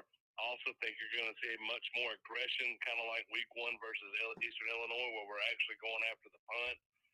Beamer's got to make a statement in this game. He's also got to try to keep it competitive. If you keep pulling your guys back on the punts and not being aggressive with the play calling on the offense, we're not going to do well. Obviously, we didn't do that well against Eastern Carolina. So we're going to have to be more aggressive. That's why I think it's going to be a higher scoring game. I think you may see some downfield passes where we expose the man-to-man coverage that Georgia runs. I think Georgia's going to keep going downhill. I think there's going to be some pick sixes probably on both sides of the ball. It's going to be who makes the last mistake that costs the game, in my opinion. In my opinion, I think you're looking at something like a 31-28 game. Dude, I'd sign up for that in a heartbeat. I take it right now. Right now. I mean, dude, based off of what I just told you, that's very realistic. Hey, like I said, all that happens, sign me up for all of that. Sign me up for all that. I'll take it. I think you're going to see probably 3 or 4 sacks on both sides, but I think you're going to see some pick sixes on both sides. I think it's going to be who makes the last mistake. I'm not buying into this 30-point blowout that the line says. I just don't see it. Yeah, hey, that's fair. That's fair, dude. Like I said, I'll take it right now. That's all I'm saying. I'd take it. I'd take that in a heartbeat. Call me. I think it'll be a lot better game than what everybody's saying. I've been watching a lot of Georgia Dog YouTube stuff and watching some of the ESPN takes on it, and I mean, just everybody is so sold that Georgia's going to just blow us out of the water, and I just don't see it, man. It's a rivalry game. I mean, last year, you can say last year, blah, blah, blah, blah, blah. That was a COVID year, man. There was all kinds of crazy stuff happening last year. There was players being held out for being around COVID, not even testing positive for it. So I don't think last year plays as much of a factor as 2019 does when we went in there and upset them, and they made a ton of mistakes yet again. Yeah, I'll just be totally honest with you because, again, what you're saying is just like 2019. We need Georgia to not play their A game because if they play their A game, doesn't matter what we do. If they play their A game, they'll beat us probably by a couple scores. 30 points, I don't think that's realistic. That's fair. Crazy. That's fair. If anybody doesn't bet on the game and say that we cover, they're losing money because you should be betting on the cover nonstop for South Carolina. That's insane. Yeah, I mean, 30 points is just nuts. I hope Vegas isn't as good as they were last week. That's all I'll say. I think I remember seeing a stat line said this was the third highest SEC opponent, like margin of victory that Georgia's been predicted to win by in history versus an SEC opponent. The only other time that it was ever this high was against Vanderbilt and Kentucky. It was like 32 and 33, and this is a 30-point prediction. Come on, man, this is crazy. Yeah, I mean it's a huge spread, man. That's why I'm not touching it. Honestly, I don't. I mean, I would put money on Carolina to cover. That's what I would put money on. No, dude, I hear you. Dude, hey, 31-28. Sign me up. I'll take it. I'll take it right now. Take it right now. I just don't think Georgia doesn't make mistakes. I think they're going to make some. They played 2 games where it looks like they can't make a mistake. I think that was against 2 teams that just really aren't that great. I don't think Clemson is. I've been saying since last year that I thought that this year Clemson would have a drop off because their quarterback play is atrocious. DJ is terrible. I don't care what anybody says. That guy can't throw the ball. Can't make a good decision either. So I would assume that you think Carolina is going to beat Clemson then. I don't know yet. We'll have to wait and see. I can't make a prediction that far. No, I got you. Well, we're going to keep it week to week like all the teams do. You know, they're focused on their next opponent. Right. And I think Georgia's going to make some mistakes that people are expecting them to not make, if that makes sense. No, that's fair, yeah. I mean, yeah. That makes a lot of sense. That makes a lot of sense. And it's a rivalry game. People think that this isn't a rivalry game no more, I guess. I don't know where this 30-point craziness comes from, but you're going to see some heated passion between these 2 teams, especially with Muschamp being on the other sideline. Don't be surprised if we get some unexpected, after the play fouls on us. I hope that we're more disciplined than that, but I think you're going to see some jostling on both sides of the ball, man. We're going to get heated. It's going to make Georgia get heated.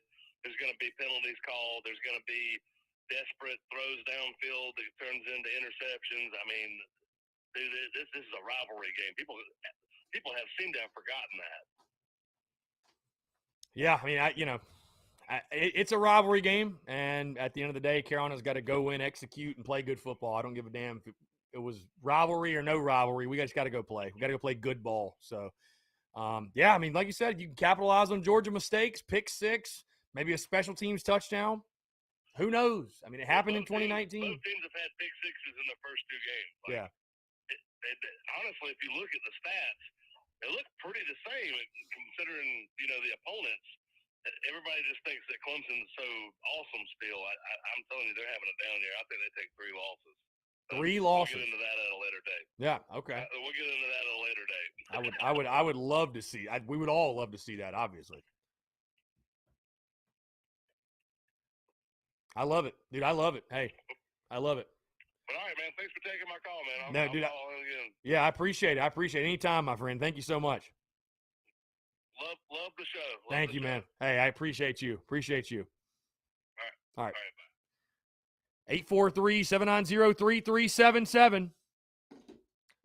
31-28. Georgia getting the W.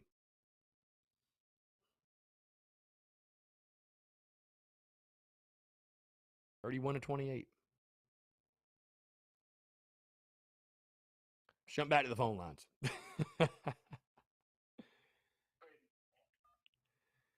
Braden, what's up, man? How are you?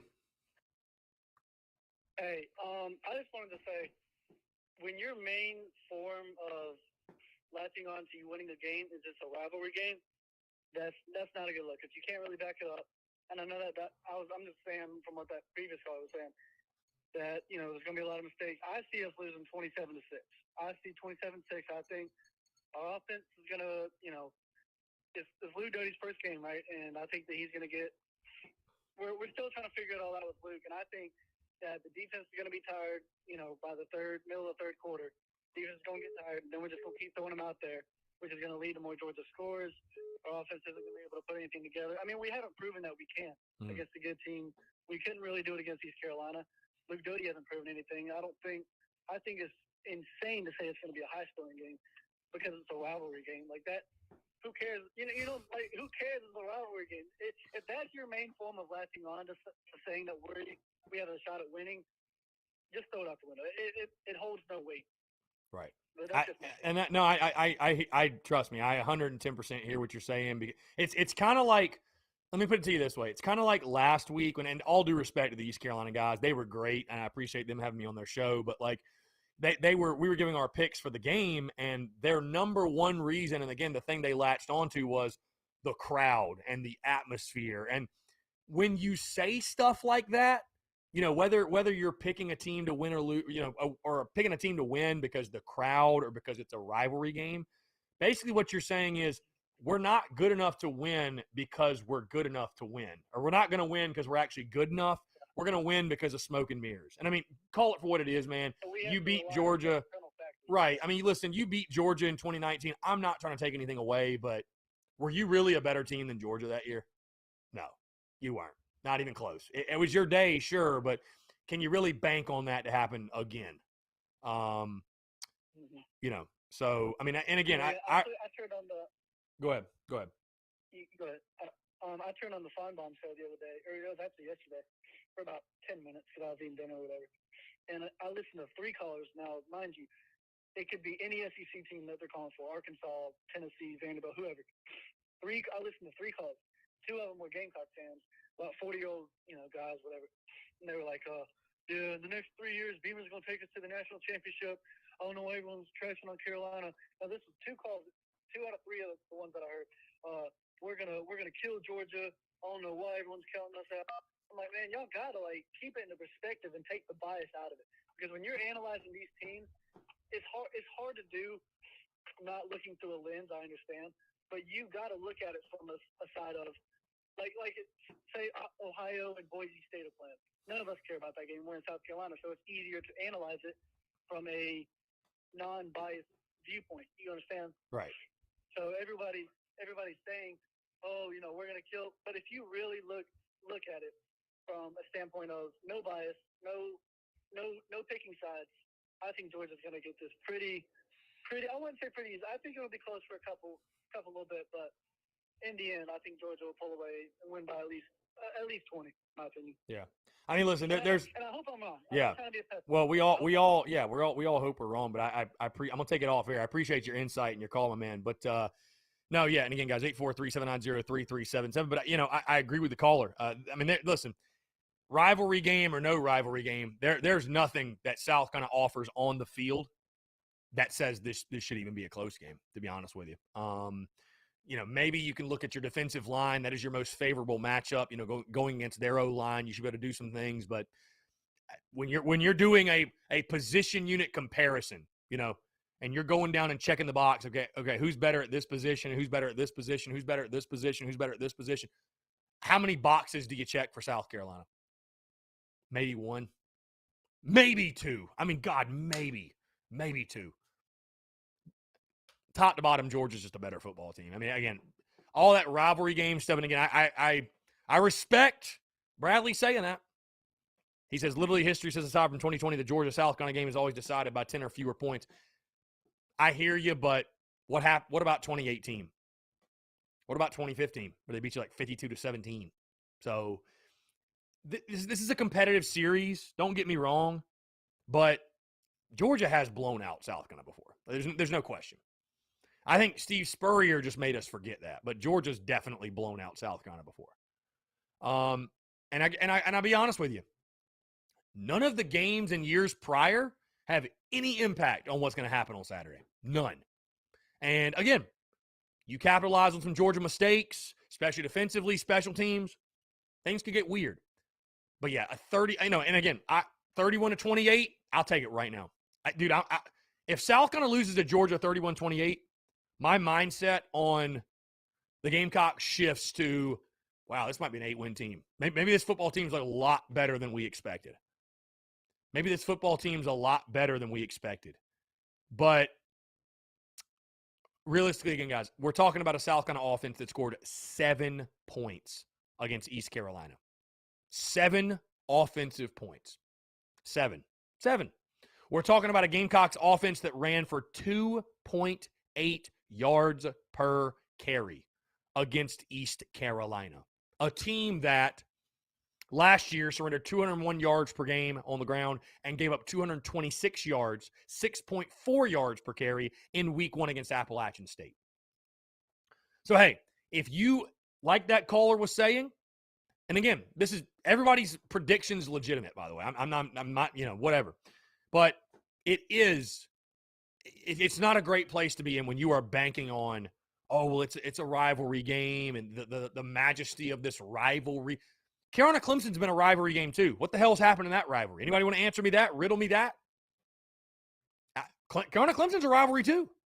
And Carolina's got that ass whooped the last 6 times they played. So why has that not equated to that game? There's a lot of familiarity with Carolina, Georgia, and it's an interesting series, but just saying, it's a rivalry game, so it'll be close. That's God, I wish we had something more solid to bank on than that.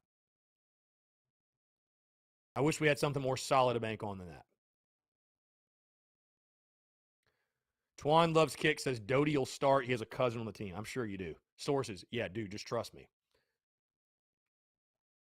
Twan Loves Kick says you should be a Georgia fan, Chris. Twan Loves Kicks, you should probably just delete your YouTube. How about that? Delete your account. Some people just can't handle the truth. Twan Loves Kicks might be that guy. Let's see.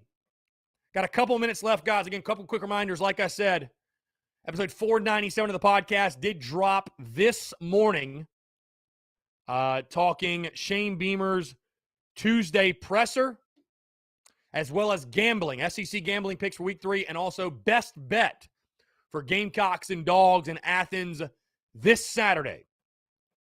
Again, somebody tell me I should be a Georgia fan because I'm picking Georgia to win. Stupid, dude. Dude, I hope and pray Carolina goes out there and wins. I am. I hope and pray. And if things happen as Bradley said, they could. It could. Who knows? If you get a pick 6, you get a special team score, Georgia doesn't play well, hey, who knows? Who knows? But you're going to have to play your A game and Georgia play their C- game. That's what's going to happen, guys. So if Georgia shows up and plays their best football game, forget it. Hunter Wages says, last question, we're going to log off. Saying that we're going to keep it close because it's a rivalry game is a joke. I've seen us get blown out in numerous rivalry games in the past 5 years. Yeah, I mean, again, who knows? But who knows? Who knows? Like I said, I'm not going to spend the entire week telling you that South Carolina's got no chance. It's just going to be a tall task. We all know what the Gamecocks are facing on Saturday. Hope's not a strategy, but you have to have hope. You got to have hope before you can have anything else. So, either way, we'll leave it with that, guys. Again, happy Wednesday. Hope you all have a fantastic day. Check out the podcast. Come on out to Tin Roof tonight. We'll be live 5 to 7. Former Gamecocks offensive lineman John Strickland joining me to talk South Carolina, Georgia, his playing days a little bit, playing against the Georgia Bulldogs, and also, of course, this game this weekend. As always, folks, the beauty is in the banter, and the banter was hot on a Wednesday. Appreciate you all, guys. Thank you all so much. Have a fantastic rest of your Wednesday, and we'll talk to you